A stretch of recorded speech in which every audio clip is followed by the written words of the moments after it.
Welcome to our 5 on 5. Please be joined again by Paul Christy, now Acting Executive Director with the Oregon Shakespeare Festival. New title since I last saw you here a couple months ago. Thank you, Craig. Appreciate it. Yeah, congratulations on the position. What is the timeline for you in this new position? Well, I'm in week 2, so yeah. I'm just getting started. I'll be here until we select a permanent executive director, which will be, kind of a long process. We're looking for somebody for the long term. So the board wanted to hire me so that we've got somebody in place to kind of watch over the people, places, and things in the interim. Of course, we're also celebrating our departing artistic director, Bill Rausch, and looking for a new one. So we've been actively involved in that process. So a lot of things are happening with the Oregon Shakespeare Festival, and I'm delighted to be part of that. Yeah, I think you said drinking from a fire hose for the second week in a row now. That's well said. So a background in federal work, 7 different federal agencies. Can you tell us about that? Well, I started with the Labor Department way back when. I worked for the Congressional Budget Office. I worked for the Commerce Department. I had a dream job for 17 years managing the computers and networks for the embassies and consulates abroad. So lots of travel. That was fun. I have no desire to get on a plane again after that period.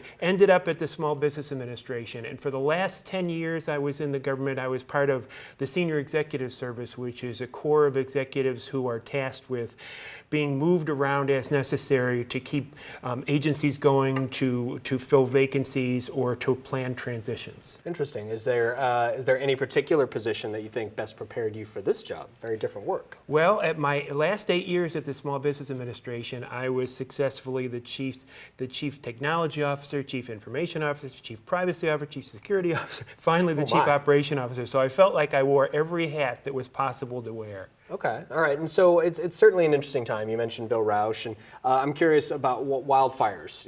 Is that something you're coming in and working on, and how you guys are planning your summer and fall seasons, or is that something that's kind of already set?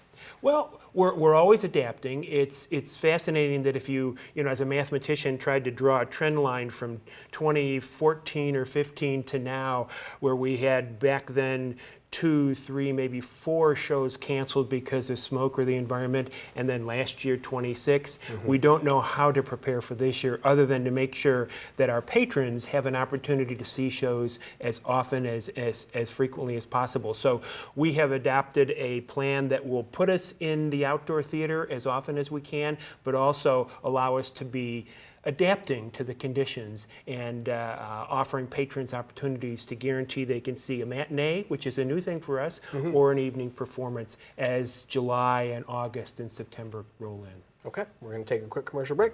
Much more in just a moment. Stay with us. Welcome back to our 5 on 5. We're going to hear Paul Christy, the Acting Executive Director for Oregon Shakespeare Festival. 2 weeks into the job tomorrow, I think you said. Tomorrow, so that's right. Throwing this at you awful quick. What has surprised you the most? One thing I never appreciated, even though my wife and I have been coming to the festival for 40 years on and off as we visited in the Valley back from Washington, D.C., I never really understood what a repertory theater was.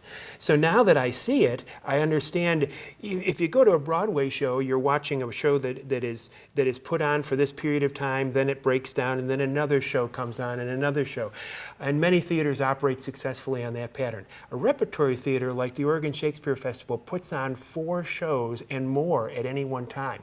So my first day on the job, I peeked into a rehearsal room and I saw hairspray actors practicing a dance. And I walked down the hall and I opened a door and As You Like It was practicing. Another door, Cambodian rock band. It's like 4 high school musicals happening all in the same building at the same time. So as a result, the exciting thing to me is you've got actors moving back and forth, you've got scenes, you've got sets coming in, you've got new choreographers practicing. The activity level and the excitement level on what we call our campus in Ashland is just out of bounds. And of course that enthuses me every day. So at the end of every day, I tell my wife, I'm not exhausted, I'm energized by what I've seen. That's the most interesting thing to me so far. That's great. That's outstanding. So as a lover of the arts, what has you most excited about the upcoming season? So we always have, a good musical. We always have something that's going to provoke some thought.